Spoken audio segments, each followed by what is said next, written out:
Pues muy buenos días a todos. Nos encontramos en una emisión más aquí por Iglesia Tolteca.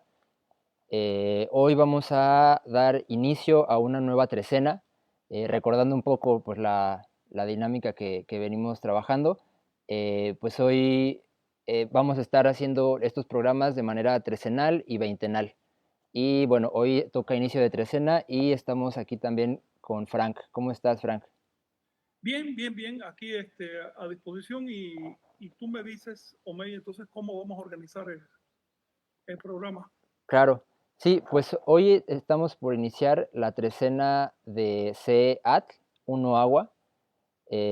Recordando también, hace 13 días inició Uno Buitre, Secos Cacuautli, y pues vamos a hablarles al respecto de la expectación tal cual de la trecena. Esto igual para aterrizarlo, pues es un servicio que estamos brindando en términos de la Iglesia Tolteca para pues insertarnos dentro de la dinámica cíclica calendárica, porque es lo que va dando forma a los simbolismos y al contenido pues ritual, ¿no? que tiene como tal la práctica de la toltequidad. Entonces, pues si te parece, les voy a compartir ahorita aquí el tonal para que tengan la referencia. Y tú también tienes unas imágenes, ¿no? Me parece, Frank. Y estoy justamente viendo cómo puedo ampliar Ajá. la imagen para que se vea mejor. Ah, ok. Ya la tengo acá, ya ¿Ya? lo conseguí. Ok, Voy va. a presentar Sí, la trecena de hoy es la de agua y la imagen que ustedes van a ver es la de agua. Y vamos a hablar un poquito de esa imagen. Es del claro. Códice Borgia. Sí.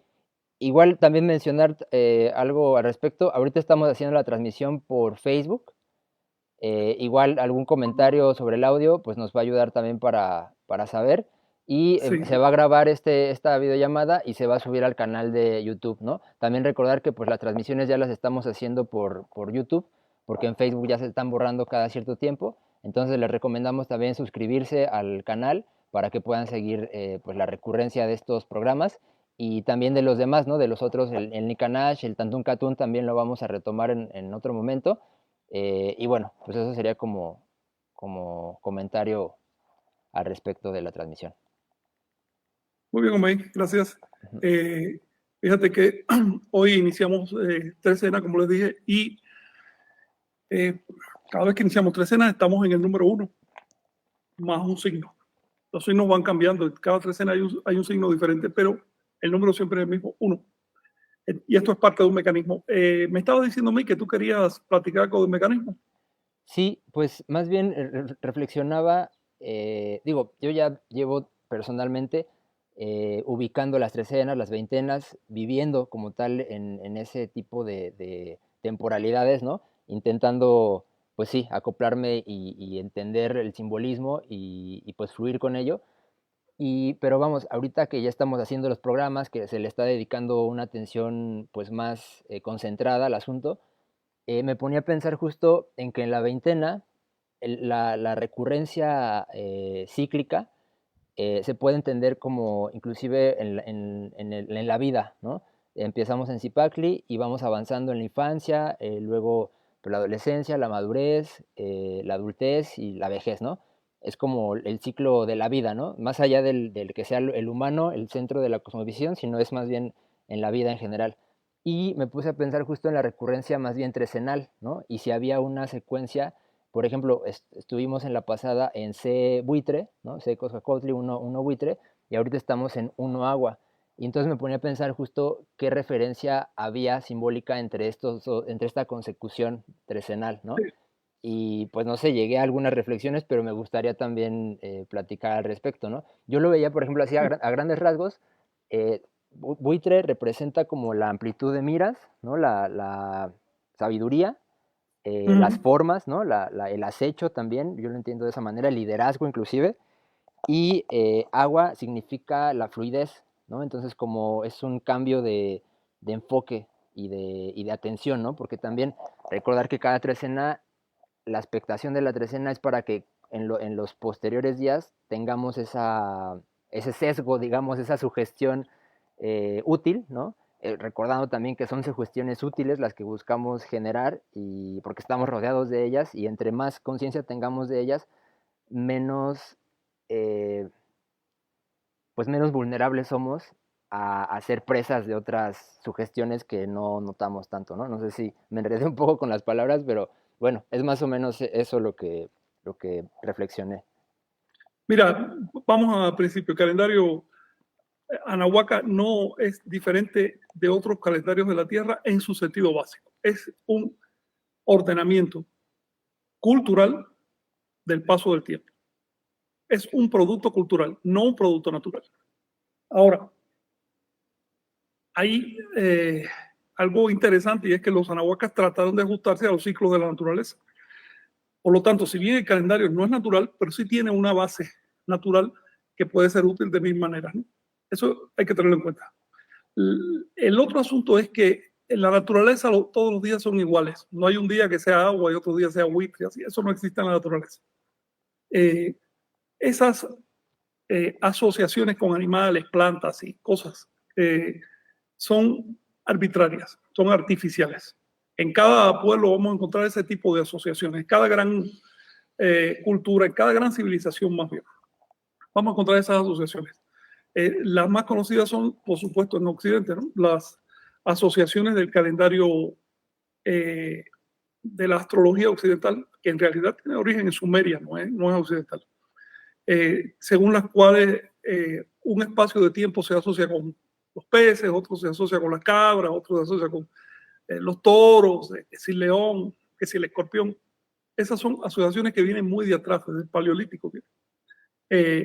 Por supuesto que el tiempo no está directamente vinculado con ningún animal, no se trata de eso, sino que el animal tiene ciertas cualidades que le recordaron a los antiguos lo que pasa en ese momento. Lo mismo ocurre, por ejemplo, en el calendario de Tíbet y China, que en realidad tiene origen en la India, se originó en la India como unos 4 siglos antes de Cristo. Luego no es muy antiguo, fíjate ese calendario que llaman chino. Los chinos en realidad, te voy a dar un dato, usaron en el calendario griego.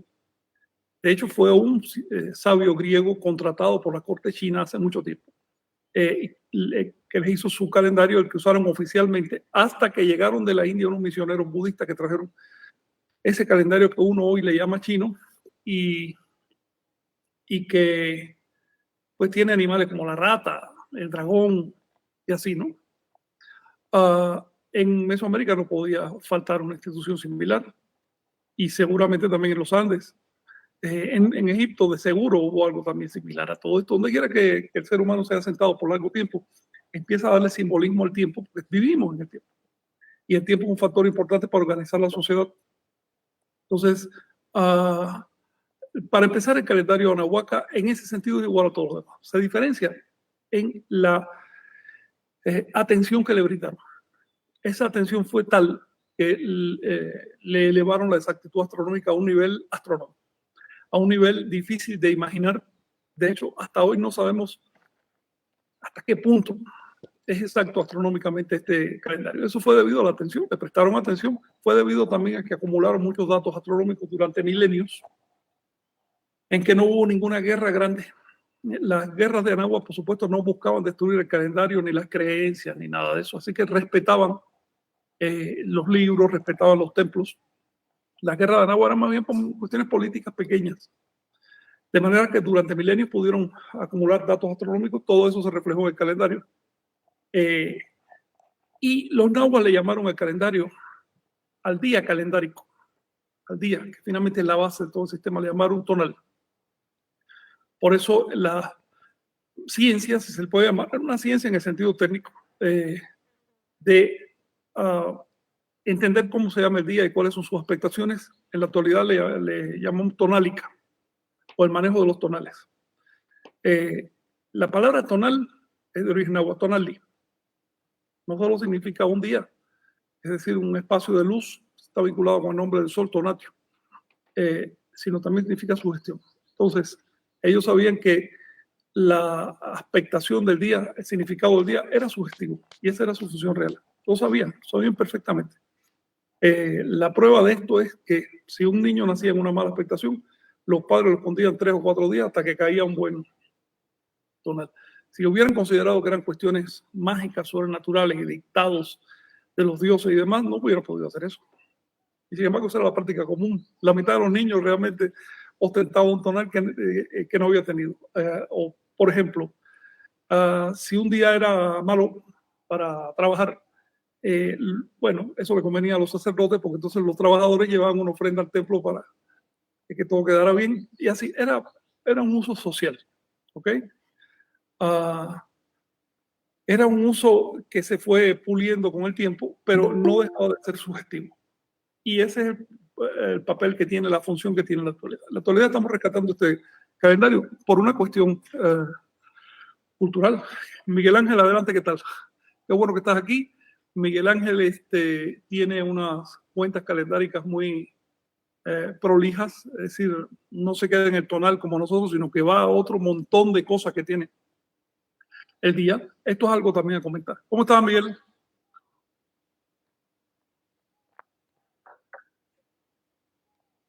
Muy bien. Ok. Gracias por recibirme. Sí, no. Adelante. Gracias a ti por esta investigación que haces. Le estaba comentando que el día, además de tonal, tiene un montón de cosas. ¿Podrías mencionar algunas otras aspectaciones que tiene el día? Claro que sí. Por ejemplo, el día de hoy estamos comenzando el primer día de la quintana. Entonces, por eso es un día achto. Como ya sabemos, es un día que empieza la trecena de agua. Y en esta trecena de agua es una trecena de fuego. Aparte del tonal, también lo sustenta o lo acompaña un señor nocturno. En este caso, el día de hoy, el señor nocturno es permítanme ver. Sí. Aquí estamos viendo en la imagen del Códice Borgia las aspectaciones del día de agua, sí. Sí, el día de hoy, que es 20 de julio del 2025, el señor nocturno que rige es, aquí está, el cuarto señor nocturno, Centeuquiohua. Okay. A mí me gustaría antes que siga, vamos a mencionar un detalle. Digamos, la deidad intrínseca de este día es Xuxtecutli.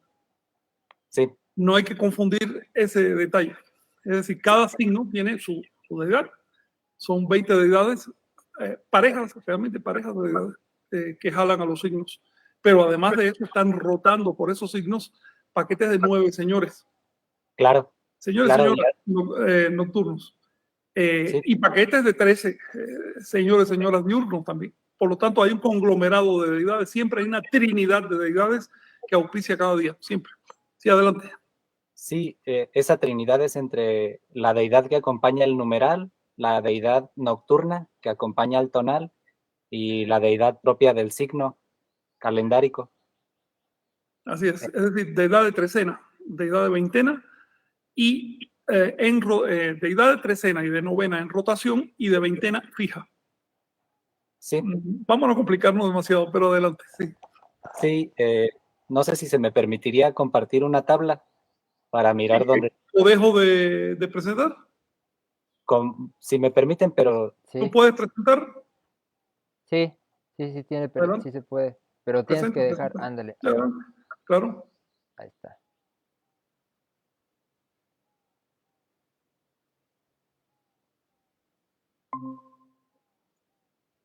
Órale. Uf. A ver, explica un poco eso, sí. Órale. Sí, claro. Aquí donde está el puntero, bueno, sí. Voy a moverme. Aquí pueden ver cómo muevo el cursor, ¿verdad? Sí, sí se ve. Sí. Ok, entonces voy a ponerme sobre la fecha de hoy. Inicia aquí el 20 de julio del 2025. Ajá. Estoy subrayando la trecena. La trecena. Que va a correr. Que inicia. ¿Y todas esas columnas que son? todas las columnas, aquí en esta tabla están los atados del 11º al 20º. Órale, a los años en que va a salir. Ajá, los años en que va a salir. Por ejemplo, ahorita estamos en el 20 de julio del 2025. Ya terminando. En el siguiente atado, esta fecha va a caer el 20 de julio del 2077. Órale, Y aquí, claro. lo que me gustaría resaltar aquí es que cada fecha de cada 52 años es una recurrencia sincrónica entre Venus, el Sol y el año humano. Claro. Y esas características se repiten. Por ejemplo, el señor nocturno que impera hoy, aquí donde estoy, que es el cuarto, y que es 11 de Hueytecuilhuitl, siempre va a ser el tonal 1 agua. Y, por ejemplo, en el 11º atado cayó el 17 de julio de 1609. En el 12º atado, el 17 de julio de 1661, etc. En esta tabla, cuando marca la casilla verde, es un viernes. Ok. Y pues poder compartir este archivo nos permite mirar más cosas. Disculpen. A ver, te tengo unas preguntas. Miguel Ángel, si tú le das para atrás a esas fechas, ¿puedes llegar a la época de la invasión? Sí, claro. Permíteme. Y si llegas a la época de la invasión, llegas a las fechas que reportan los cronistas, 13 de agosto y demás.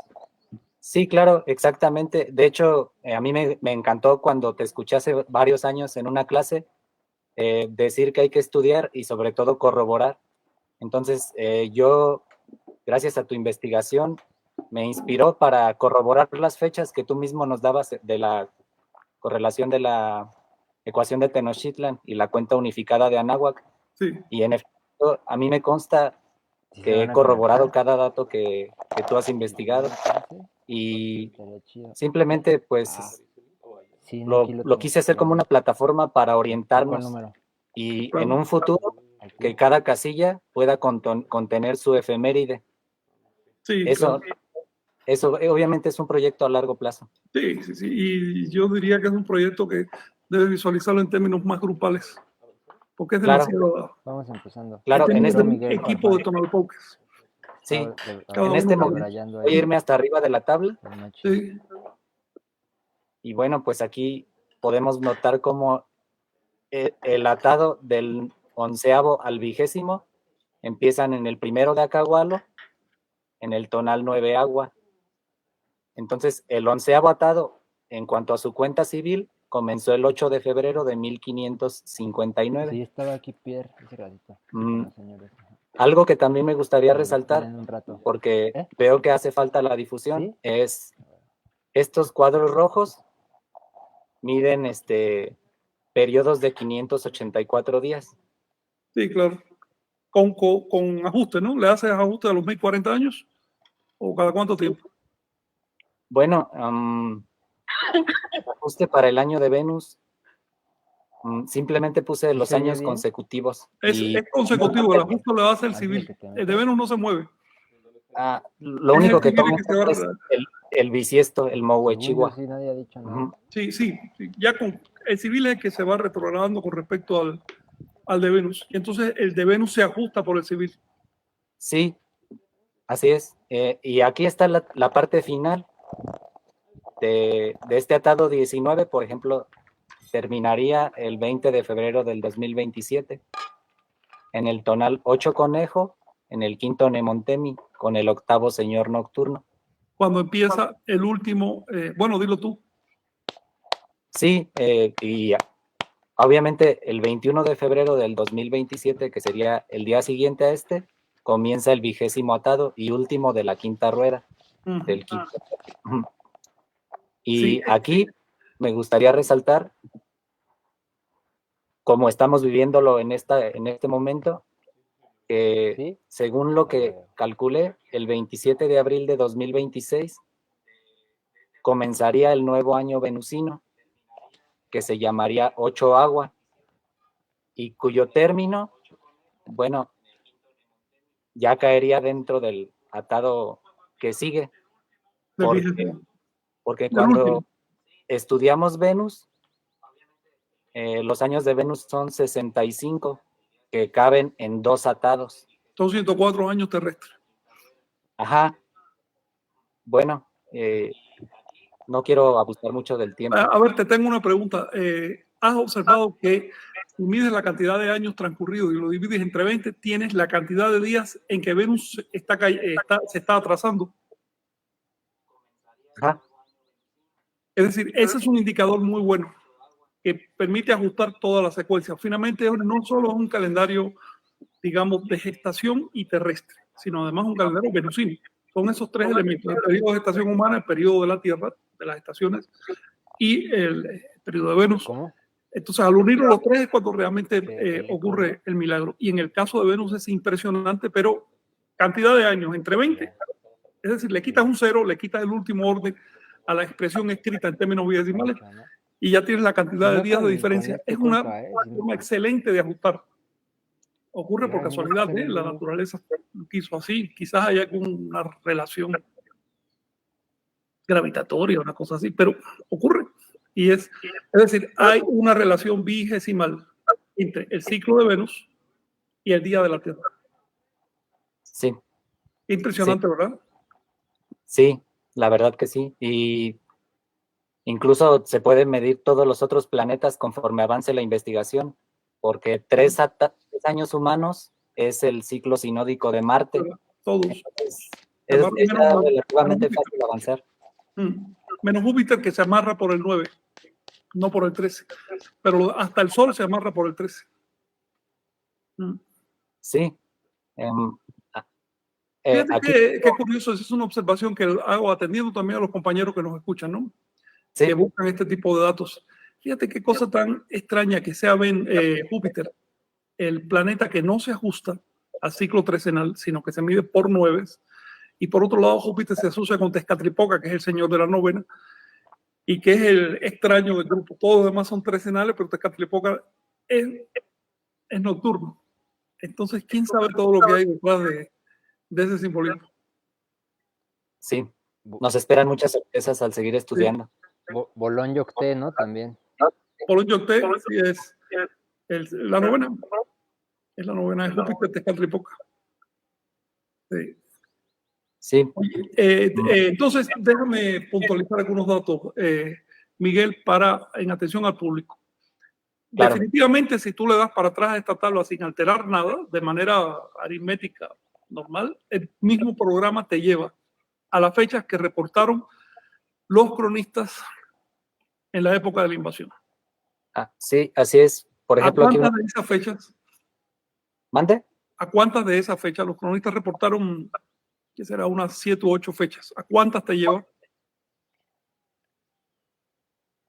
Bueno, aquí están todas las fechas. A todas. Te lleva a todas las fechas. Ese es el dato.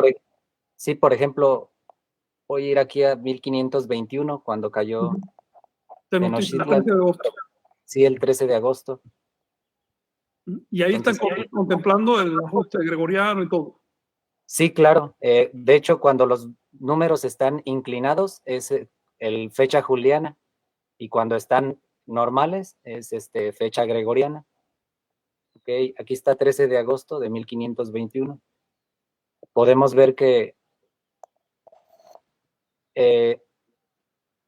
fue un día tercero de Xocohuetzi, que fue el tonal 1 serpiente, y podemos ver cuando su recurrencia se sigue repitiendo hacia adelante y hacia atrás. Claro, es lo que dice la fuente. Si te vas a la fecha de la llegada de los españoles, también coincide con la fuente. Y en general, claro, se trata de esto, y este es el punto que quiero recalcar. Por ahí se está diciendo que solo hay una fecha de correlación correcta, todas las demás son falsas. No, todas son correctas. Si en la fórmula calendárica que tú usas hay alguna fecha que no es correcta, entonces la fórmula está mal. No es que la historia esté mal, lo que está mal es el modo como estás interpretando el calendario. Así que salgamos de esa idea de que los mexicas no sabían escribir sus propias fechas, como dicen en la tradición neomexica. No, no es cierto. Todas las fechas son correctas, las escribieron bien. Sí. Y eso se puede demostrar a condición de que uses el programa correcto. de que interpretes correctamente el mecanismo. Si lo interpretas mal, claro que las fechas no te van a coincidir. Entonces sacamos de dudas, ya no se trata de opinión, no se trata de que lo diga Frank, No. se trata de que cualquiera que aplique las matemáticas va a llegar a la misma conclusión, cualquiera, es inevitable. Y por otro lado, Miguel, ¿qué nos puedes decir de tu experiencia con elementos de primero y segundo grado de ajuste? Vaya, no meternos en nada más, pero primero y segundo grado de ajuste. ¿Qué percibes ahí? Bueno, percibo como es un sistema completivo, la cuenta tolteca de los ciclos, y coherente y armónico, cada ciclo va a afectar a los demás porque va en coordinación. Es el caso, por ejemplo, del primer ajuste, que es el bisiesto anahuaca o el mohuechiwa. En este caso, se aplica para los ajustes de todo, también para los ajustes de Venus, tiene implicación en la semana, es decir, no se puede dejar de lado ese primer grado de ajuste para ningún otro cálculo. Si lo dejas de lado, las fechas empiezan a desajustarse para atrás y para adelante. Sí, exactamente. Y ahora que hablas de cómo deben de caer las fechas correctamente, cualquier fecha, incluso he encontrado fechas que reporta Jacinto de la Serna, me parece que en 1650 y algo. Sí, ya tardío ya. Y coincide a la perfección. Claro. Ajá. Claro. Sí. Entonces, en cuanto al segundo grado de ajuste, incluso mi opinión es que el calendario gregoriano de cierta forma no lo copió. Mira, No, la verdad es que ya había intentos de hacer la reforma gregoriana desde el año 1000, mucho antes de encontrar México. Y incluso se hizo en un momento en el área musulmana, no siempre usaron el calendario islámico que tienen ahora. En algún momento usaron un calendario con 2 grados de ajuste, buenísimo, pero lo desecharon por cuestiones religiosas. Y ese segundo grado lo lograron a través de unos investigadores europeos que eran cristianos, que estaban usando al Papa. En fin, hubo intentos. Nunca lo materializaron porque costaba mucho dinero, costaba intereses. Pero también el Papa Gregorio XIII dijo, oye, mientras más tiempo pasa, más intereses cuesta. Así que mañana va a salir más caro que hoy. En concreto, había que suprimir días, esos días significaban intereses sobre los préstamos. Y dijo, hay que hacerlo ya. Fueron 10 días y punto. Pero además añadió un mecanismo, eso es lo que casi no se conoce. Y ese mecanismo es muy tosco en comparación con el mecanismo Anahuaca, si tú te fijas. Porque claro, no depende de ciclos del calendario, sino prácticamente a capricho. ¿Ves?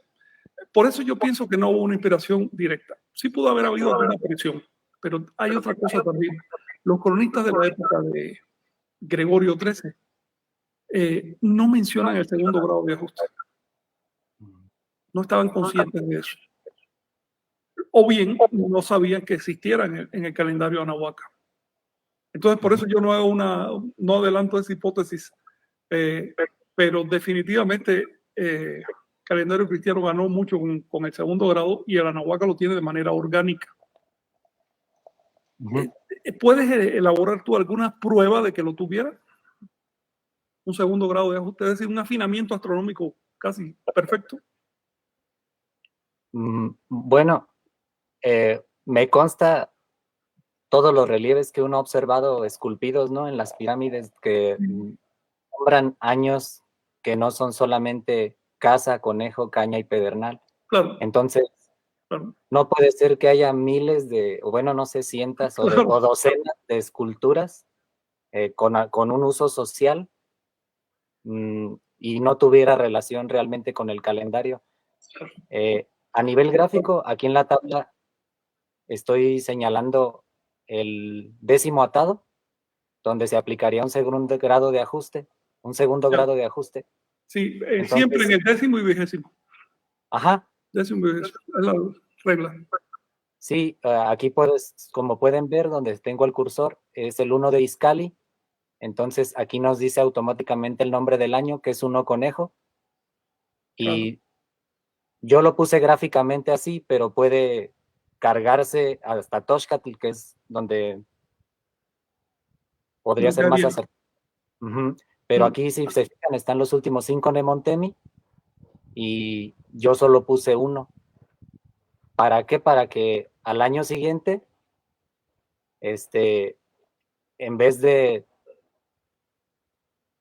tener 5 Nemontemis y terminar en 12 hierba, se carga 4 días antes, Claro. para que el 11º atado caiga en el 9 agua. Aclaremos a los compañeros rápidamente, no es que el Nemotemi en algún momento pierda 4 días, para nada. El Nemotemi sigue sí, viviendo claro. 4 días. Un asunto de traslape. Y que ni siquiera se da en el Nemotemi, el traslape se da en el cargador. Pero a ti te resulta más fácil de aplicarlo en el Nemotemi, ¿no? Lo quise poner así porque para que el primero de Acahualo, del 11º atado, fuera 9 agua. En Claro. el caso siguiente, está aquí el 20º atado. El primer Nemontemi caería el 16 de febrero del 2079. Claro, sí, para marcar. Para marcar esa ausencia, bueno, de esos 4 días que en realidad no están ausentes, ¿no? Sino que... Y los tonales se siguen llamando igual, ¿verdad? Los tonales no saltan, es el mismo consecutivo de tonales. Una vez que das con la correlación en el siglo XVI, ya todos los tonales siguen siendo igual para adelante y para atrás. Y ya como último dato, voy a hacer notar ahora cómo aquí en el 17º de Izcalli está la síntesis de los 2 señores nocturnos. Entonces, estarían cayendo la síntesis aquí en el tonal 13 flor, el 12 de febrero del 2027. Entonces, si nos vamos para atrás hasta donde estamos... Oye, espérate, que tú vas muy rápido. Explícale a los compañeros que cada 52 años, ¿qué pasa con la novena? Ok, sí. Un atado que contiene 18.980 tonales. Y 13 bisiestos, dividido entre los 9 señores nocturnos, va a generar un residuo de un señor nocturno. Al final del atado, como lo podemos notar en la investigación que nos ha hecho Frank, hay una síntesis en el códice. ¿Me podrías decir cuál códice es, Frank? Tonalama de Oban. Y ahí podemos ver como en la casilla del tonal 13 flor, que es el que termina la cuenta del año humano o año conceptivo de se sintetiza el 8º y el 9º señor nocturno. Es por ello pero importante, esto solo ocurre cada 52 años. Claro. No ocurre en los tonapoguales normales. Es importante señalarlo porque académicamente han observado eso y han deducido que todos los tonapoguales sintetizan 2 señores. No, esto no es así. Solo al final. Es el único modo que todo cuadre. Exactamente. De hecho, el atado, que contiene 52 años civiles, al mismo tiempo contiene 73 años humanos. Es precisamente en el año 73 cuando en su tonal 13 flor se sintetizan el 8º y el 9º señor. Sí. Ese es el tonapogual y digamos excepcional. Tiene una función específica dentro de todo el grupo. No es que todos sean excepcionales. De hecho, y esto quedó muy claramente sentado en la fuente, la novena se corre continua. Es decir, no se interrumpe por causa de los tonapoguales, sino hasta los 52 años. Y la fuente lo dice. Ahora, algo más sobre este asunto. Sobre el tema de... a ver, en la arqueología hay un cambio de cargadores cíclicos cada cierto tiempo que te induce a una solución. Pero también hay otras formas de llegar a ella. Bueno, la forma más obvia, más directa. No sé si viste esta cita que subí del códice de ESA del año 1559 que dice este año debió caer en agua. Y es un año con él. Sí. Pero hay otra forma de llegar a eso y es la siguiente. Si tú ajustas los tonales y correlacionas los tonales de la época de la invasión, inicio del siglo XVI, vas a ver que hay un afinamiento astronómico de 1 a 1. Así, totalmente afinado astronómicamente. Pero si te echas de ahí para atrás hasta el comienzo de Anahuac y no tienes en cuenta un 2º grado de ajuste, entonces al inicio del sistema tenía más de 40 días de desajuste astronómico. Y esto, primero, no se ve en las pirámides de aquella época porque quedaron perfectamente ajustados. Y segundo, no se explica que hayan comenzado con un calendario tan desajustado y por casualidad viniera a ajustarse de a 1 a 1 cuando llegaron los españoles. Así que es que no queda más remedio. Hay que pensar que había un mecanismo de 2º grado, bueno, en realidad es como el 4º grado, pero digamos un mecanismo superior al bisiesto para empatarse con el movimiento de los astros. lo cual le da al sistema de Anáhuac la mayor precisión en un calendario de uso popular conocido. Ahorita los astrónomos, y también en el pasado los astrónomos hacían sus propios almanaques personales que eran muy ajustados, pero eso nunca trascendía a la población porque la población no lo entendía. La población necesitaba cuentas sencillas. En el caso de Anáhuac, lo notable es que la cuenta es relativamente sencilla para cualquiera que estudie un poquito, pero al mismo tiempo muy ajustada. Pienso que es la mejor solución posible, lo cual sugiere que hicieron muchos tanteos o bien que tuvieron una revelación extraña. Sí, esa objetividad astronómica precisamente requiere de mecanismos que vaya sujetándolo al movimiento de la bóveda, porque si no, se perdería la cuenta objetiva astronómica, sobre todo esa que marca los 5 soles. Claro. Es la rotación de la rotación del eje de la Tierra, ¿no? Claro, la pregunta para los antropólogos, los que estudian esto, es ¿por qué el cargador del año estaba cayendo justamente en el paso cenital del Sol en la latitud vigesimal a inicios del siglo XVI? ¿Por qué? ¿Fue casualidad o siempre fue así? Si siempre fue así, entonces hubo un sistema de ajuste que duró milenios, que involucraba una precisión superior a un día en milenios, porque eso es lo que muestra la historia de Anáhuac. Luego, el calendario se puede agarrar de 1000 maneras, maneras inductivas, de maneras deductivas, de maneras analíticas, a partir de la evidencia arqueológica. Mi posición es partir de la arqueología, porque estamos estudiando algo que inventó un pueblo en un momento dado, no inventar mucho. Después que tienes la arqueología amarrada, entonces empezar a aplicarle análisis astronómicos y de otros tipos. Oye, qué bueno que has platicado. Sigue por aquí para cualquier cosa que quieras comentar. Se nos ha ido el tiempo ya con el tema de la ventana. Queda una lectura por hacer. Es digamos, el tono del encuentro trecenal, hacer una lectura de textos sagrados. Quiero precisar algo que dijiste en la trecena que empieza hoy es de agua, sin embargo, está dirigida o está auspiciada por el elemento fuego. Es una trecena atlachinol, es decir, agua quemada. Se opone a la otra trecena de lluvia, que esa sí es de agua. ¿Ves? Pero esta de agua es elemento fuego. No se deben preocupar los compañeros, no se trata de un error ni nada de eso. La orientación a los rumbos y a los elementos de las trecenas de los signos quedó sumamente documentada, eso no tiene discusión.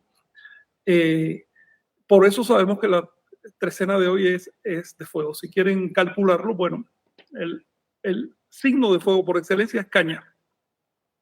Si a caña le quitas 4, llegas a agua, entonces otra vez de fuego, así de sencillo. Este signo de agua se llama en agua atl, que quiere decir agua, pero en maya se llama muluk, una palabra curiosa porque significa más bien como anegado, sumergido. Los términos, los nombres en maya de los signos te dan idea de la historia de estos signos, aunque los significados en náhuatl son un poco más arcaicos. Quiero decirles que esta trecena, bueno, se asocia al rumbo del este. El horario simbólico asociado es el amanecer, es decir, los signos del este, los signos de fuego, se asocian con el amanecer. Ya de una vez vamos a decir que los signos del oeste, que son de agua, se asocian con el atardecer. Los signos del norte, que son de aire, se asocian con del atardecer. El anochecer. No, los del oeste, que de agua, es atardecer. Los del norte, con la medianoche. La medianoche. Aire, medianoche. ¿Ves? Mictlampa es el norte. Y los del sur se asocian, obviamente, al mediodía. Con el mediodía. Esto es una observación también para los compañeros que nos escuchan. La secuencia de los horarios simbólicos asociados a los signos es así, es en este orden. Amanecer, medianoche, atardecer, mediodía. Cualquiera podría pensar, oye, pero es que esto está al revés. ¿Cómo tú vas a poner la medianoche después del amanecer? Efectivamente, está al revés del calendario gregoriano, pero te podría decir también que el calendario gregoriano está al revés del calendario náhuatl. ¿Por qué? ¿Por qué tú crees que sea así, Miguel? Creo que tiene que ver con el movimiento real, ¿no? Del planeta. Creo que la secuencia se Pero hay invierte. movimiento real. Cuando tú dices, no, es que el sol se mueve de este a oeste, la Tierra se está moviendo de oeste a este. Esa es la realidad, para empezar. Por otro lado, si tú tienes un calendario que está contando faltantes para completar el ciclo, que es cuando cae el cargador, ese calendario es retrógrado respecto a un calendario que cuenta el tiempo a partir de un punto, como hacemos con el sistema gregoriano. Lineal. Son dos sistemas, uno es lineal, el gregoriano, y otro es cíclico, el anahuac. Exacto. El resultado es, por eso tú estás viendo en la secuencia que los 4 cargadores siguen este rumbo: amanecer, medianoche, atardecer, mediodía. Ahora, y esto es un principio, el calendario se rige en varios órdenes, en diferentes cosas, siempre es así en el calendario. Desconcierta. Cuando uno está estudiando estas cosas, de pronto se desconcierta, dice, oye, ¿lo estaré calculando mal? ¿O es que la fuente se equivocó? ¿O qué? Porque venimos con una imagen muy rígida de la cultura occidental. Y esto aplica a todo, no solo al calendario. Esto aplica a la teología, aplica a la filosofía, a lo que te dé a las costumbres de la gente. Entonces, es algo a tomar en cuenta. Les voy a poner un ejemplo. Si vas a hacer una casa de guano con palos y eso, ¿cómo la harías?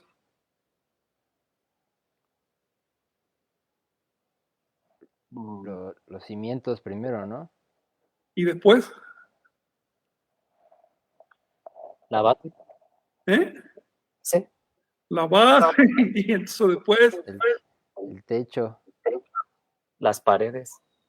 mira, en nuestra concesión vamos de abajo para arriba, pero la concesión arahuaca y la concesión de los pueblos, digamos que realmente están obligados a hacerlo, primero pon el techo para que no te dé el sol y ya después levanta lo demás. Fíjate cómo en cosas tan pequeñas cambia la cultura y nos obliga a pensar de maneras totalmente diferentes. Y terminamos pensando que los demás se equivocan o son tontos o no descubrieron el modo correcto, cuando puede que nos excedan. Entonces, si algún día se hace un calendario científico en Occidente, un calendario que responda a las necesidades del cosmos y del descubrimiento del espacio y demás, probablemente sea un calendario cíclico. Probablemente sea un calendario de intersección, de triangulación de fechas, no un calendario lineal como el que tenemos hoy. Eso le va a dar mucho vuelo. Entonces ya hemos hablado de calendario, por eso vamos a pasar a la parte de lectura. Quédate por acá, Miguel, para cualquier comentario, ¿no? Claro. Voy a pegar, creo que tú tienes el documento ya. Sí, ¿Omey? sí, ya lo tengo aquí descargado, pero si puedes compartir la lectura tú. Sí, eso estoy intentando aquí. Ok. Sí. Sí, pues recordar justo pues que el inicio de Trecena lo estamos relacionando con la lectura porque pues es una referencia, es un rito, ¿no? Al final de cuentas, y es pues enfocar la atención hacia ciertos aspectos simbólicos, pero aparte de lo simbólico y pues ya de la charla ahorita que tuvimos en relación a pues, de calendario, ¿no? Ya cierto nivel de análisis, pues también la literatura, ¿no? Están codificado mucha de esta información en las lecturas, ¿no? Entonces, lo que queremos hacer es no desligar una cosa de la otra y darnos cuenta que la lectura, pues, tiene un peso, pues, ritual, un peso histórico, o sea, tiene muchos enfoques, pero, pues, también tiene una relación en términos de información y de pues, un montón de datos que también conlleva, ¿no? Esta lectura de hoy, Omey, está dedicada al viaje que ustedes van a hacer a varias ciudades de la zona maya, a varios pueblos.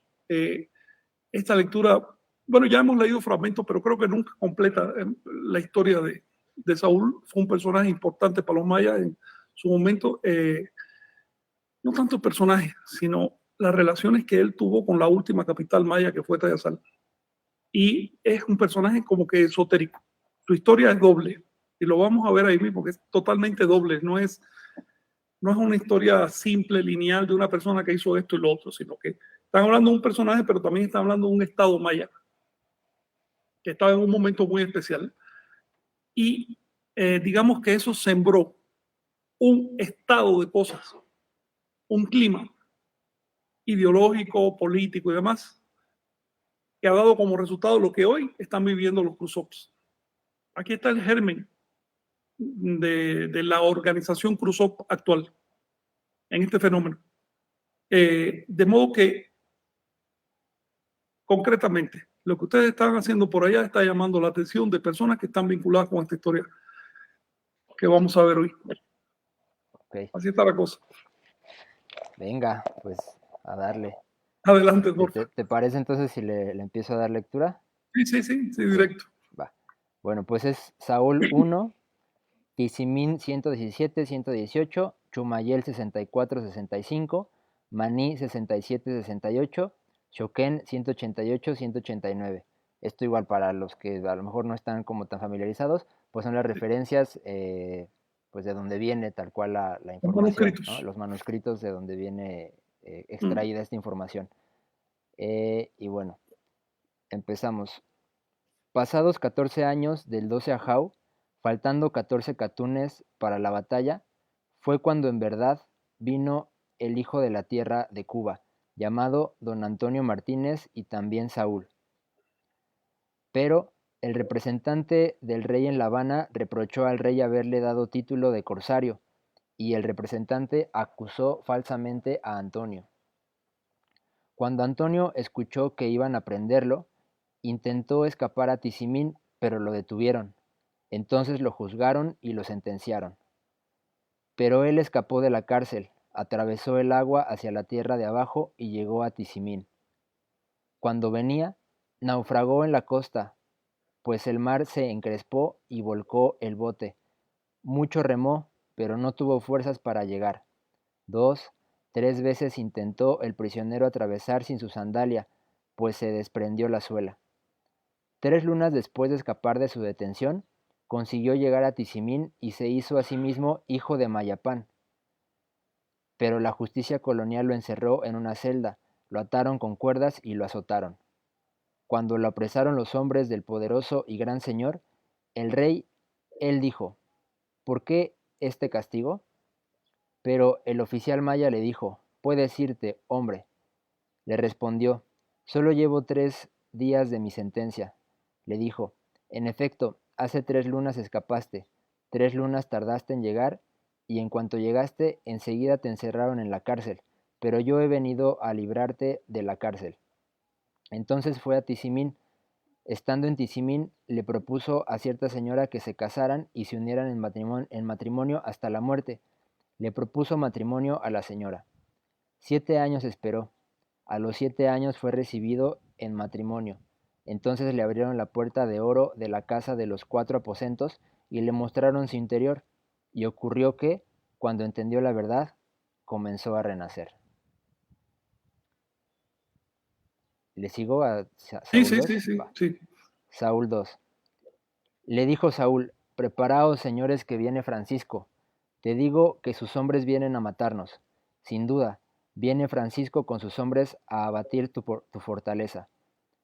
Mientras les avisas, le dijo, yo iré a tomar el remo, los centraré en la popa del barco y volaré con el viento. Le dijo, arderá el rostro de las nubes, arderá a la costa del mar cuando yo ascienda a lo más alto del rostro del cielo, y luego me lance y me siente. Cuando baje en presencia de todos los rostros, destruiré los barcos también en presencia de sus rostros. Le preguntó el oficial, ¿quién eres, hombre? Le dijo, yo soy el no creyente, pronto vendré a liberaros y os tomaré, pronto os sacaré, os aliviaré y os resucitaré. Le dijo también, entonces os mostraré qué significa mi nombre. Martínez, soy aquel. Dios Padre, Dios Hijo y Dios Espíritu Santo es mi nombre. Pues yo descubrí el sentido del libro de las 7 generaciones, tras leerlo por completo durante 7 lunas. 3 lunas. 3 lunas, perdón. Las 3 lunas de tránsito, sí. Ok. Entonces el oficial llamó al otro oficial y le dijo, yo pondré mis pueblos, yo completaré la mitad de los hombres. ¿Dónde está tu pueblo? Le dijo, yo completaré la otra mitad, yo tributaré mis pueblos para la guerra. Saúl les dijo, vosotros 2 oficiales, venid y seguidme, acupiad mucha pólvora, surtid flechas y aparejad los arcabuces y las armaduras, yo os libraré. Arderá el mar cuando me eleve al cielo y me siente. El fuego arrasador iluminará mi venganza. Se alzarán las arenas y se revolverá la espuma del mar. Los rayos y los vientos del huracán cubrirán el rostro del sol. Entonces subiré a Cuba. Los vientos derribarán y tirarán todas las piedras de la faz de la tierra, y también las revolcarán. Luego me sentaré en el banco de piedra e iré con 5200 barcos y asolaré Cuba. Cuando suba a Cuba, entonces también enfrentaré al rey. No fallará mi palabra. Cuando llegue el pliegue de los catunes en el tiempo venidero, en verdad yo, Saúl, vendré de nuevo y os llevaré conmigo. Esto te digo, regresaré yo, Saúl y don Antonio Martínez, para cobrar su deuda y vengar a los hijos de los hijos. Entonces despertará la tierra, así le dijo. Cuando él habló, los guerreros le siguieron y fueron con él. Entonces él construyó 5200 barcos para alzar la guerra en la tierra de La Habana. ¿Qué les parece esta lectura? Órale. Esta historia es una novela. Es una novela, sí. Sí. Extraña, ¿verdad? Sí. Desconcertante. Sí, algo sí, bastante. Y Tiene un menciona... tercer capítulo que ya es la profecía de lo que va a pasar después de que él alce la guerra. Y está deprimente todo lo que dice. Okay. Me parece que tiene ciertas referencias calendáricas, ¿no? Sí. Desde el primer momento, es una de las partes más difíciles de traducir. ¿A qué se refiere esta fórmula? Pero ya después, cuando lees el resto del libro, empiezas a encajar y puedes armar la traducción. Para empezar, esto es una historia, la mitad es literal, ocurrió. El profesor Chuquiac, creo que él es de la UNAM, fue a La Habana directamente a seguir la pista de este personaje y en unos archivos de hacia 1680 encontró la cédula de corso que le firmaron a Antonio Martínez, que todavía no se llamaba Saúl, aún no se llamaba Saúl, que en realidad no es Saúl, sino Shaul. Es un término maya, no un nombre occidental. Y encontró que fue un personaje real, que le dieron cédula de corso, pero en el momento que fue a tomar el barco, ya tenía un espía detrás. Ya lo habían infiltrado. Era un grupo de gente grande que se iba a armar supuestamente para defender a España como corso, pero en realidad había una conspiración detrás. Así que él pregunta, ¿por qué tanto castigo? Porque no le pudieron probar la conspiración, pero no porque no existiera. Y lo tuvieron, no llegó a ejercer como corso, lo metieron en una cárcel, escapó, estuvo 3 meses tratando de llegar a Yucatán, un montón de veces lo intentó y el agua lo rechazaba, venía un barquito pequeño. Y algo interesante dice que en ese esfuerzo se le prendió la suela del zapato. Entonces tú dices, ¿no tendría otro par de zapatos? ¿O de qué se trata esto? Y no solo se le prendió la suela, sino siguió sin la suela, sin un zapato, hasta llegar al santuario de los mayas. ¿Qué significa esto? ¿Ves cómo se empieza a mezclar lo simbólico y hasta lo mítico con lo real? Ustedes se dan cuenta que la falta de un zapato es el tema de Tezcatlipoca, el tema de Boloñote. Y hay un montón de temas por este estilo que corroboran, ¿no? Entonces, hay una historia real detrás que ya se certificó. Antes se pensaba que era una historia totalmente inventada. Yo mismo pensé que esta era una historia inventada por los mayas. Hasta que el profesor Chuquian fue allá, les digo, y digo, la base histórica es real. Por otro lado, aquí se borda, este libro está escrito hace 1700, unos 20 años después que pasara todo. Pero tiene sus profecías y sus cosas son anteriores a esa historia. De hecho, algunas de las profecías de Saúl ya se encuentran en documentos mayas que son casi 2 siglos anteriores. No solo eso, algunos elementos de relato ya aparecen en la historia de Seaca Topilsi. ¿Ven por dónde voy? Es decir, es una concepción cíclica de los acontecimientos. En la época de Topilsi vino de Tula a la zona maya. Era un fuereño entre los mayas. ¿Ves? En esta época ya todo esto era colonia, por supuesto, y la metrópolis ya no estaba en Tula. ¿Dónde estaba la metrópolis en 1680? La metrópolis, el gobierno, ¿dónde radicaba? En La Habana. Claro, allí llegaban los barcos de España, Claro. allí hacían todas sus transacciones, sus papeleos y sus cosas, y después seguían a las colonias. ¿Ves? Pero La Habana estaba en la metrópoli, por eso La Habana era tan rica en esa época. Era un puerto, no era prácticamente otra. Todo el mundo ahí que vivía ahí estaba al servicio del tema de la metrópoli. Por lo tanto, se hizo referencia de opresión. ¿Ves? La historia entonces nos está hablando de un estado de opresión y de una persona dentro de ese estado de opresión que dice, no, pues hay que desbaratar esto, tenemos que ser libres. Esa es más o menos la base, digamos, moral de la historia. Todo lo demás ya es esotérico. Entonces, después de llegar a su idea cuando escapó, era venir a Tizimín, cuando aquello todavía, a ver, más importante que Tizimín para este personaje, digo, más importante que Mérida era Tizimín, porque Mérida estaba adentro del territorio. Tenía que atravesar muchos kilómetros custodiados por los españoles, pero Tizimín estaba en la costa. Y a Tizimín llegaban todos los corsarios y demás. Era el puerto de entrada. Los caballos en esa época, extrañamente, en vez de criarlos aquí, que había mejor clima, se criaban en Cuba. Y eran un recurso estratégico. Y la colonia no quería que los mayas tuvieran caballos. ¿Ves? Era para los soldados. Entonces venían por Tizimín, por eso se llama Tizimín. Tizimín quiere decir caballo. Es el puerto de caballos. Pero está jugando con otra cosa. Y es que mucho más al sur, pero miles de kilómetros al sur, donde estaba la capital, Tayasal, el santuario central de Tayasal se llama Tizimín. ¿Ven? Cuando dice que andaba buscando Tizimín, estaba buscando otra cosa. Se llamaba caballo porque tenían allí disecado un caballo que dejó Tonatiuh Alvarado en su paso, cuanto antes, 1524. Un caballo le cayó arriba, lo reventó y demás. El caballo lo agarraron y lo disecaron y lo estuvieron ahí. Le llamaban el caballo porque era el santuario donde había un caballo. En esa época no había más caballo que un caballo disecado, ¿no? Entonces, fue el nombre que le dio al caballo. Puede que también tenga algún sentido esotérico porque Tizimín significa propiamente tapir.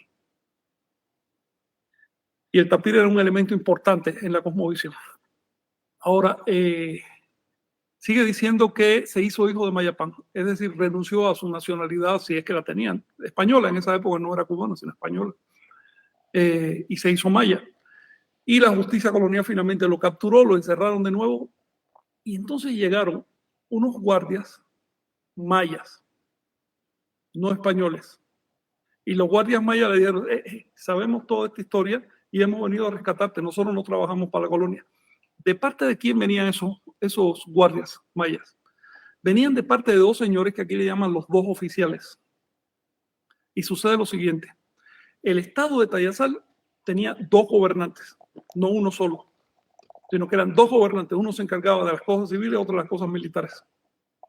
Por eso se hablaban entre sí y dicen, yo te voy a dar la mitad del ejército, tú pones la otra mitad. ¿Ves? Así que está describiendo cómo era la forma de gobierno de los mayas, no de los españoles. Entonces los oficiales mayas lo soltaron, inmediatamente se fue a Tizimín, dice, entonces fue a Tizimín. ¿Ven? Entonces tú dices, ¿cómo que regresó otra vez a la costa? Se lo estaban buscando en Tizimín. No, es que se fue para el sur. Y estando en Tizimín le propuso matrimonio a una señora. ¿Entienden esta parte?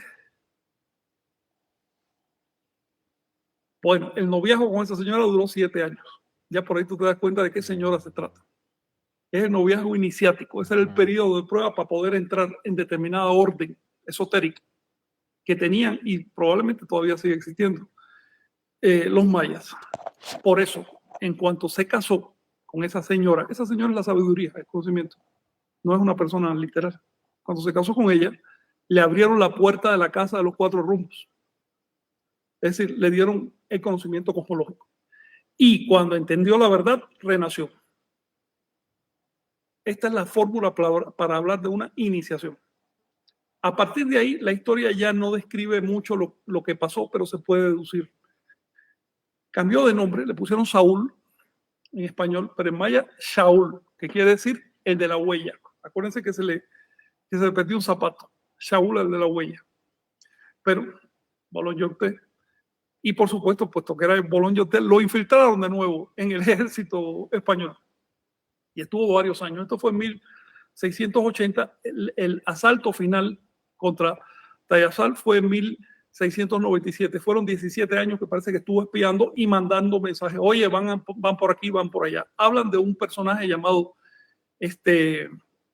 Francisco, que los va a atacar, que va a atacar a los mayas. ¿Ven? Creo que por acá, sin duda, viene Francisco con sus hombres a batir tu fortaleza. Aquí puse una referencia para que vean de quiénes se puede tratar. El manuscrito de Tezimín dice Flancheche, de modo que los académicos siempre han pensado que habla de los franceses, pero no. El manuscrito de Choquén dice Francisco y el Chumayet dice Francesc, que es nombre propio, no el nombre de los franceses, sino una forma de escribir Francisco. Directamente así lo dice el manuscrito de Choquén. Se llamaba Fernando Francisco de Escobedo, el exgobernador de Yucatán, que en esa época estaba en la zona de Tayasal y que había ordenado una cacería contra los mayas.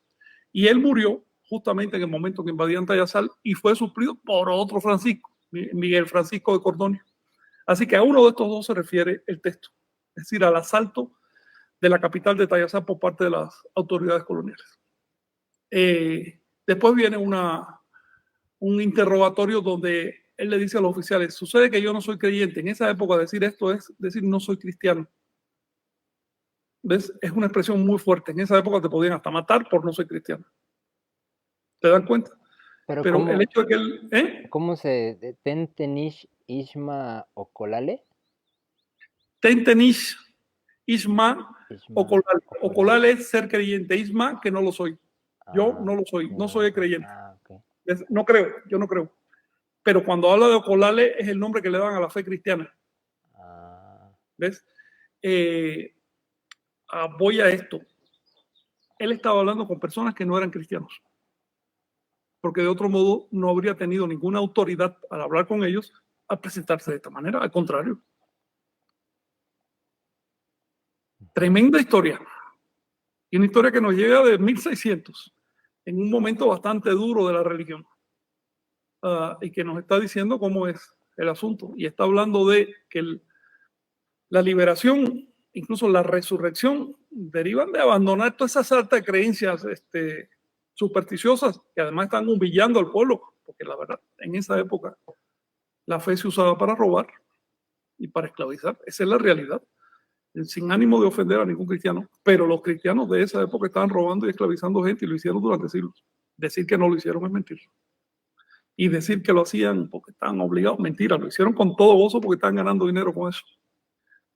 Entonces, a continuación dice, les voy a mostrar qué significa mi nombre Martínez. Sucede que, a ver, hasta se los puse aquí en una nota. En maya, Martínez se pronuncia, bueno, como dice el texto original, Martínez.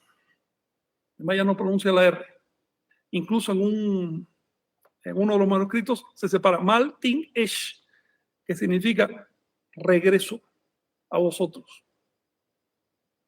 Maltin-esh, regreso a vosotros, en maya. Yo imagino que el hecho de que se llamara así y su historia, que ya era bastante pintoresca, y el hecho de que hubiera querido traer una flota de barcos corsarios para atacar a la colonia desde las tierras mayas, hizo que interpretaran su nombre como... El Choquén dice Mactene, soy aquel. Añade, de hecho, Mactene, soy aquel. En juego con el concepto Inli o Inri, que quiere decir yo mismo soy. Y esto es muy importante porque por entonces, hace unos años que había aparecido una cruz que decía Inli y que hasta hoy veneran en Choquén. Hasta hoy la veneran en Choquén y es la cruz central del culto Cruzop. Entonces están viendo cómo hay unos juegos de palabras acá. Si uno tiene en cuenta cómo fue esa historia, puede entender el simbolismo del texto. Después dice Dios Padre, Hijo y Espíritu Santo soy. Esto la verdad es que solo aparece en los manuscritos, en un manuscrito tardío, el Maní y en el Choquén, que parece influencia de Maní en este punto. Pero no está, digamos, aceptando el cristianismo a través de la Trinidad. Porque este Dios Padre, Dios Hijo y Dios Espíritu Santo es el nombre que le dan los mayas. ¿A qué? Hasta hoy. A Oxlajunticu. O sea, a las tres cruces del culto Cruzop. ¿Ven? Esto se lo pongo también porque es un ejemplo del cuidado que hay que tener al leer esta literatura. De pronto tú lees el nombre de un Dios cristiano y dices, pues esto es cristianismo. Y resulta que no, porque ese nombre ya fue procesado, ya fue reciclado y ahora sirve a otro aspecto. Por lo tanto, no hay contradicción entre esta frase y esta otra. Yo no soy creyente. Desde la óptica de un maya de Salto, no había contradicción.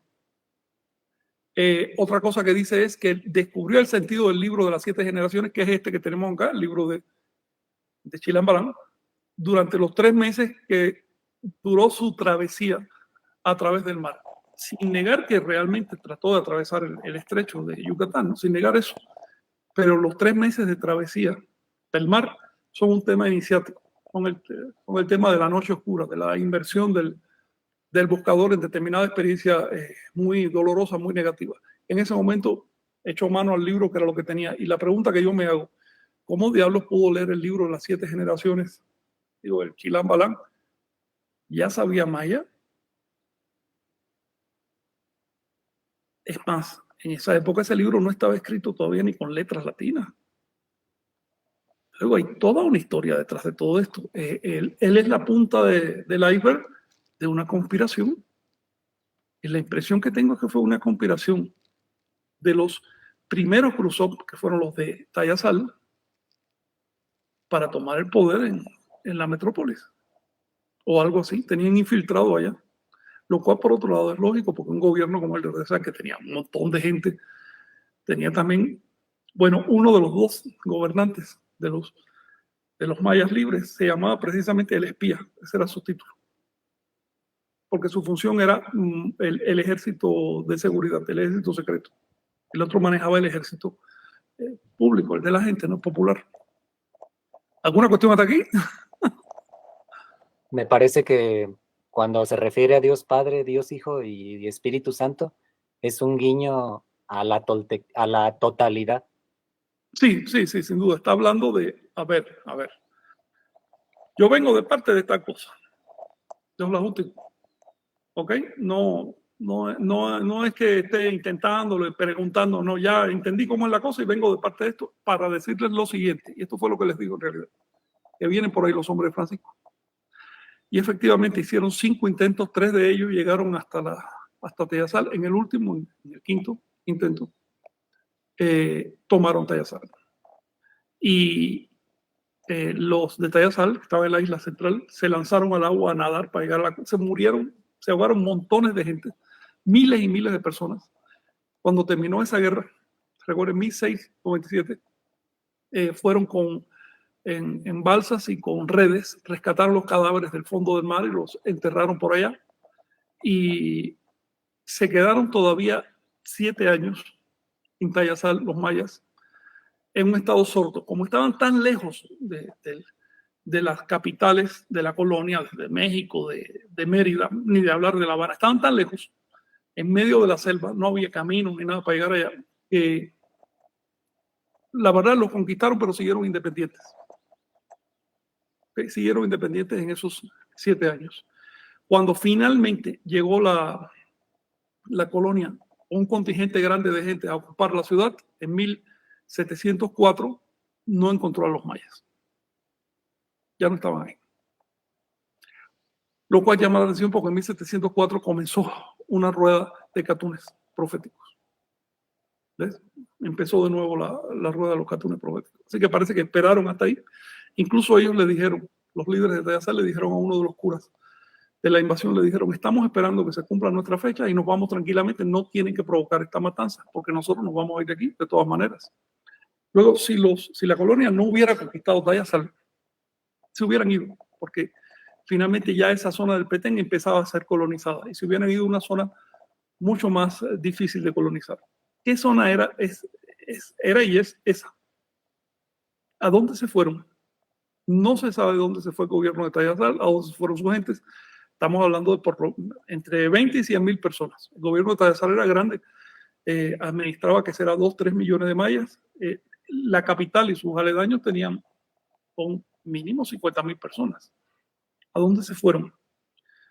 Esas personas debieron transportar docenas de toneladas de objetos culturales. Sabemos que hacían esos objetos porque se conservan 3 códices mayas, digamos, los más auténticos. Y se sospecha que fueron producto del saqueo de Tayasal. que cuando recogieron se cayeron esos códices y algún soldado español vino después y lo recogió. Y así se conservaron. Eso es lo que se sospecha. En otras palabras, formaron un nuevo estado, no se sabe dónde. Hasta hoy no se sabe dónde. Si yo me pongo en el lugar de aquella época, 1700, ya el gobierno de México estaba avanzando sobre la zona, sobre el límite con Guatemala. De Guatemala estaban subiendo. ¿Dónde quedaba una selva que todavía no habían penetrado? En Honduras. ¿Cordilleras? No, en Honduras. Allí no hay montañas grandes. El único punto donde no habían penetrado y todavía hasta hoy no se ha penetrado es en la selva de Honduras que da al Golfo de Honduras. Ahí hay una entrada debajo de Yucatán y toda esa zona es selvática y no se ha entrado, no se conoce lo que hay. Me da la impresión que fue para ahí que se trasladaron. Eso les quería contar sobre esta extraña historia. Y me imagino que si esa gente todavía existe, aunque sea camuflado como un pueblo, digamos, occidental, empiezan a darse cuenta ya de que están ocurriendo cosas. Porque no creo que también la internet deben tener. Entonces, ¿alguna cuestión? Pues es un orgullo que los anahuacas vayan siempre un par de pasos adelante. Es una historia que nos enseña cosas. Nos dice que la guerra no fue tan así, tan simple, ¿no? Como nos han dicho. Involucra varios países, toda la cuenca anahuaca. Esto es un ejemplo de que se trata de una cuenca, no de un solo país. Involucra también un estado, el estado de Tayasal, que finalmente fue una capital. Y fue la auténtica capital maya hasta el final, porque lo otro no fue una capital maya, fue una capital colonial. Esos son detalles que yo les sugiero que tengan en cuenta si viajan por allá y que observen, que tamicen los datos que llegan, ¿no? Las cosas que les dicen y demás, porque no, los informantes nativos no les van a hablar tranquilamente de este asunto. Todavía tienen miedo, ¿no? Y tienen razón en tener miedo. Pero tampoco les van a negar el dato si los ven sinceros. Claro. Bueno, creo que, Omey, ya tú te diste cuenta, ¿no? De cómo camuflan el dato. Pero si andas alerta, lo detectas. Sí, sí, y más bien lo que he visto es que pues está vivo y que muchos de los ritos, de las ceremonias y podrían verse como desde afuera como una cuestión muy elemental, muy básica, pero tiene un trasfondo, o sea, si entiendes realmente la historia, el trasfondo, pues ya empiezan a entrar como pues varias cosas ahí. Y hay contactos, y hay contactos. Sí. Les voy a adelantar algo, creo que Omey, tú conoces parte de este asunto, pero Vicente y Jonathan llegaron un poco más abajo, más al sur, un poco más lejos, penetraron en otras células. La sociedad maya estaba organizada en células. Cada célula tenía tal cantidad de pueblos y se empataba de tal manera con otros y demás. Y esas células llegaban hasta Panamá. Y esto lo sabemos porque todavía a mediados del siglo XX venían desde allá en embarcaciones a la celebración que hacían en Bacalar, que era la de todo el... Entonces yo me pregunto, ¿habrá seguido vivo ese... Así parece. Estado? Porque estamos involucrando ya desde Panamá varios países hasta llegar a Bacalar. Y todo eso organizado mediante células. Y no eran células, no pensemos en células disidentes ni nada, sino células de vida, de convivencia. Era una sociedad que trataba de sobrevivir por debajo y escondida por debajo de las estructuras coloniales, ¿no? Que se imponen. ¿Hasta qué punto eso se mantiene vivo? A mí me interesa todo eso, todo y antropológico, ¿no? Porque detrás de esas estructuras es donde se esconden pues, los códices, las fuentes, los documentos, la historia real, que no es la que te cuentan. Exacto. Sí, y creo que también porque es una referencia organizativa, que es lo que estamos haciendo nosotros también. Capaz que tenga valores. Ajá, exacto. Estamos aprendiendo, es un aprendizaje. No somos maestros iluminados y no tenemos la verdad y no somos tocados por Dios para saber de matemáticas anahuacas y demás, ¿no? No, Simplemente, sobrenatural lo desechamos, no lo exactamente. necesitamos. Y sí, Que nos agarre. Sí, y de hecho, estudiando, no sé, ahorita, si me permite relacionar un poco la sí, claro. trecena, el valor de la trecena con la lectura, a mí me cayeron algunos datos. Pues esta trecena tiene que ver con el elemento vital, ¿no? Con la vitalidad, con la energía vital, ¿no? El Sí. cultivo de la energía vital. La trecena pasada tenía que ver con el cuerpo físico. Y lo que vemos aquí en Saúl, ¿no? En este personaje, pues es una vitalidad, una capacidad de desarrollar, ¿no? De un intento, de una organización, y entonces, pues no sé, a mí me cayó como esa Un tipo con relación, energía. un tipo con, Un tipo que exactamente, además hay otra cosa que a mí me llama la atención de esta historia. Oye, estamos hablando de un momento muy cerrado de la colonia y del cristianismo. Y en ese momento había gente de pensamiento libre, exacto, más libre que ahorita, más libre que hoy, ¿no? O sea, a ese grado, a- dispuestos además a asumirlo y hacerlo. y con cuántos barcos, ¿no? Pues se plantean ahí o Y sea, luego él sigue en el tercer capítulo, vuelve a hablar del tema de los 5.200 barcos, pero está 5,000, haciendo un juego de palabras. Ya te claro, das cuenta claro, que el libro es muy esotérico. sí, Y es que juega con el concepto de barco y nahual. claro, Barco y nahual. De hecho, el libro de Chilam Balam, cada vez que habla de embarcaciones, se está refiriendo a los nahuales, sí, los barcos de Guaymil, los barcos que vienen del inframundo. sí, Porque incluso todavía en el nombre náhuatl de nahual, estás viendo la misma raíz nao que le da nombre al barco. Y exacto, esa es una raíz más vieja que el planeta y que significa el que se traslada de un medio a otro. sí, Eso es lo que significa nahual, el que se traslada, el que fluye y se traslada a través del agua, ¿no? atrás del agua, obviamente. Por eso es que veo un simbolismo ahí en esa agua que él atravesó durante un número ritual de días, además, eh, cierto, para llegar al inframundo, además. Ponte a pensar que en esa época el mapa maya todavía ponía el este para arriba. ujú, Luego se estaba metiendo hasta el inframundo. Y cuando tú ves una inmersión en el inframundo, en el simbolismo mesoamericano, ese es Venus. ujú, Por eso dice, los voy a resucitar. La resurrección solo ocurre en el inframundo. Solo ahí puede ocurrir. Entonces, sí, vaya, son cosas extrañas. En Cuba no hay secuencia, ni siquiera se sabe que existió esta historia para nada. Nadie le dio la menor importancia a ese personaje porque no hizo nada allí. Incluso me pregunto si realmente era de allí, porque a ver, es que se me hace muy raro que una persona en la metrópoli colonial de La Habana en 1680 estuviera pensando en el libro profético de los mayas. Entonces, ¿dónde? ¿Cómo?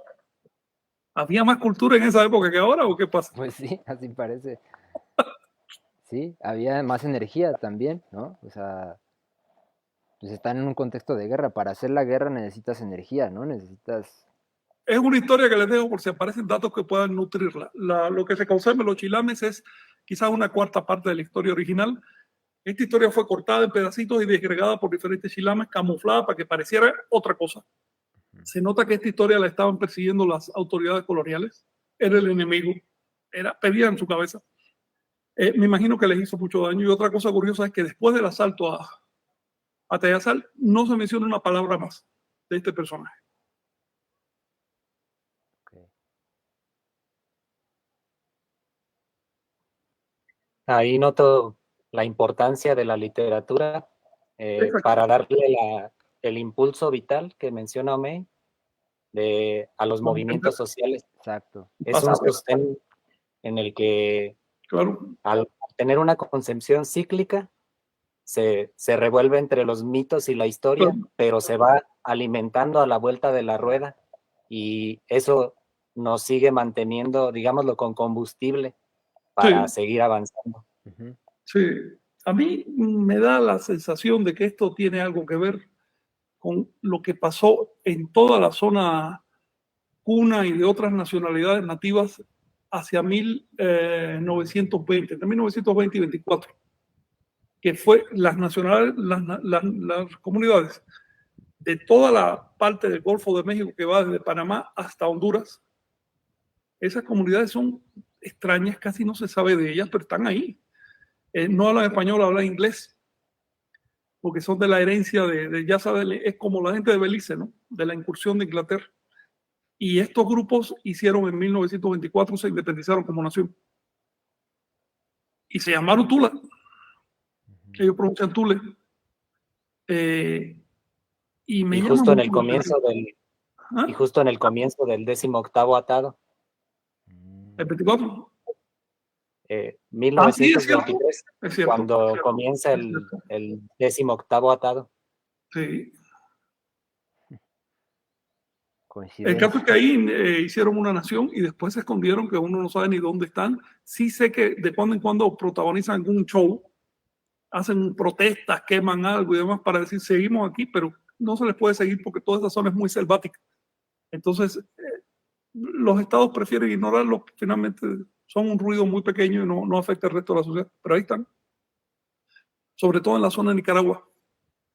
Y han sido tremendamente abandonados. En fin, se los digo por si aparecen datos que puedan ayudar a integrar toda esta historia. Yo estoy viendo que la historia de la resistencia nahuaca es muy superior a lo que nos habían dicho. Y no son solo esporádicas guerras de castas, sino que había toda una organización. Una articulación. Sí, y estamos hablando también de Intlato, ¿no? Intlato. Los anahuacas que pues se cristianizaron y los anahuacas que resistieron y que se tuvieron que ir al monte. Es lo que digo. Exacto. Así. No creo tu religión, punto. Ni siquiera es una cosa vaga, ambigua, no, es sí o no, ya.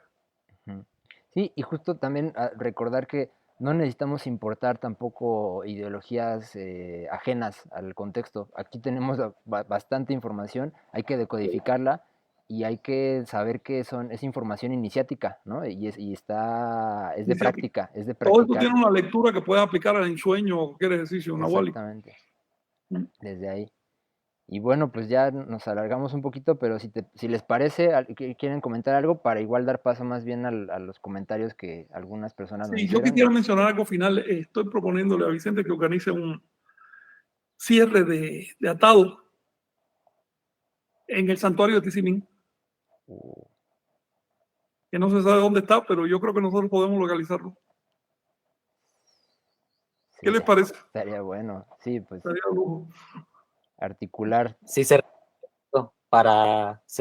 requiere un evento para celebrar esa fecha. Que marque, porque es demasiado importante, no se va a volver a repetir hasta dentro de 1000 años. Sí, y algo que me llama también mucho la atención del movimiento anahuaca es la paciencia. La paciencia que se tiene para, o sea, como se cuenta la historia, los ciclos sociales en grande, ellos perfectamente son pacientes, están ocultados, pero también me gustaría resaltar el talante de su actitud, ya que en el libro de los pueblos habla de que aunque ellos los maldecían y les hacían todas esas injurias, ellos no los maldecían. Entonces, el talante de una nahuaca o de un tolteca tiene que ser como una actitud de superación para no caer en el mismo plano desde el que no pelea de perros. No pelea de perros, no te puedes poner en el mismo plano. Porque la vas a perder. Ya la perdiste de antemano. Esto que estás mencionando es muy importante. La política nahuaca es a siglos o a milenios. No es una cuestión de ego. Ni de modas ideológicas. No es, el ego no tiene nada que ver ahí. Si no es si me gusta o no me gusta, es el dictado de la historia. Sí, de una historia que va ahora al revés, ¿no? Se requiere que la toltequidad, al ser inclusiva, englobe a... Claro, hay que adaptarla. Y hay que incorporar las cosas nuevas también, pero sin perder de vista lo esencial es que tenemos la herramienta para entender lo que está pasando. Esa herramienta que le falta al mundo moderno. Esa herramienta iniciática. Pues adelante, Omey, si hay algún comentario, una pregunta. Sí, pues bastante actividad por lo que veo. El tema calendario con el que empezamos hoy me llamó la atención para algunas personas y es interesante que las preguntas. Y bueno, Lunamar comenta, no sé si te estás refiriendo a la zona de la Mosquitia en Honduras y en Nicaragua. A Mosquitia. Mosquitia dice ahí. ¿Y qué sigue? Porque realmente esas divisiones son coloniales. pero es toda una cuenca cultural apenas conocida, apenas estudiada. Hace poco fue que vinieron a encontrar la ciudad del mono allí, pero si han ido más de 20 investigadores, yo creo que es mucho, porque está muy difícil de llegar, que dice que ahí hubo un estado con tanta organización y poder, por lo menos como el Maya, y que ahí justamente escojan para hacer el estado de Tule. Eso me llama la atención. República de Tule le llamaron, bueno, se traduce así. La mayor parte de la información está en inglés, pero se puede conseguir en español, pero es poca información la que hay. Adoptaron como símbolo el emblema del Olin. El Olin. Su bandera es el Olin. Entonces, es amarilla la bandera, creo. Amarilla y roja, sí. Sí. Y pues, totalmente. Es una historia rarísima que hay que investigar. Sí, ¿no? Y con símbolos políticamente incorrectos hoy en día, ¿no? Los símbolos que se malograron después, porque ellos son anteriores a ese problema, ¿no? Ajá, sí. Pero vamos. Pero esa es otra cosa que hay que tener cuidado de tratarla. Exacto, sí, o sea, tampoco podemos analizar la historia con los sesgos de Occidente que tienen. Hay que ponerse en el momento, hay que ponerse en el lugar de la gente. Sí, y avanzar porque va a ser un dique, o sea, no puedes de repente hablar de ciertos temas en ciertos contextos porque ya está tan sesgado el tema que te impide ampliar tu horizonte, ¿no? También necesitas energía. Este tema que tratamos hoy va a salir en el futuro. Ahorita el mundo está distraído con un montón de modas ideológicas y eso, que son muestras de la degradación de un sistema, ¿no? Pero justamente cuando empieza a haber separatismo, cosas así, es que empiezan a salir estos temas de fondo. La gente empieza a decir, oye, espérate, que estábamos viviendo una superficie, una apariencia, pero hay algo más profundo, cosas ahí que vienen de milenios. Sí, viviendo en la superstición, ¿no? Ahorita, a veces. Bueno, Gustavo Juárez, saludos, buen día. Lucas Rodríguez, saludos a Nahuacas y Toltecas del mundo. Chicome Coatl, Mactlacali, dice, el Nepohualtzitzin es una excelente herramienta para hacerlos. Hay que pensar la cuenta en punto y raya, vigesimal posicional. Así es como lo dice maestro Frank, por eso es matemática la cuenta, es cíclica, no lleva alteraciones, solo así se ven las sincronicidades matemáticas y astrológicas. La evidencia de las fuentes nos da el rompecabezas de las piezas de la cuenta. Ahora hay que desincretizarlo matemáticamente, la cosmovisión es matemática. Los sistemas bisiestados aparecieron después de la invasión. Edmondson tiene una investigación de la genealogía de las cuentas del 88. Hay que leerlo para darse cuenta de todas las variaciones y diferentes cuentas que se crearon. Solo cuadra cuando se llevan todos los engranajes de las cuentas sin sintetizar ni bisiestar el Tonalpohualli.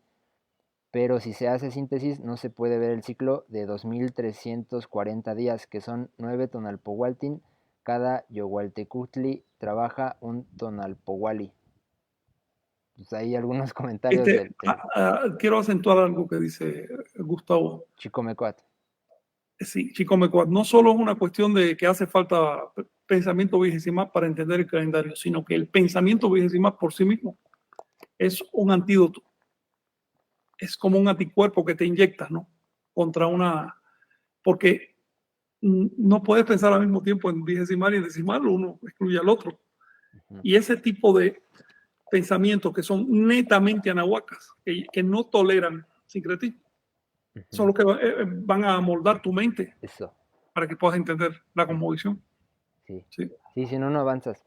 Por eso la matemática vigesimal es base para todo lo demás.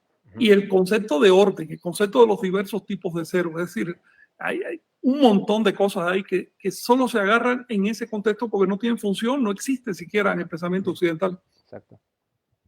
Sí. Bueno, Esther Noemí, saludos desde Santa Fe, Argentina. Alejandro Olvera, saludos a todos de Tulancingo, Hidalgo, Tierra Santa. Adrián Flores, saludos Quinames.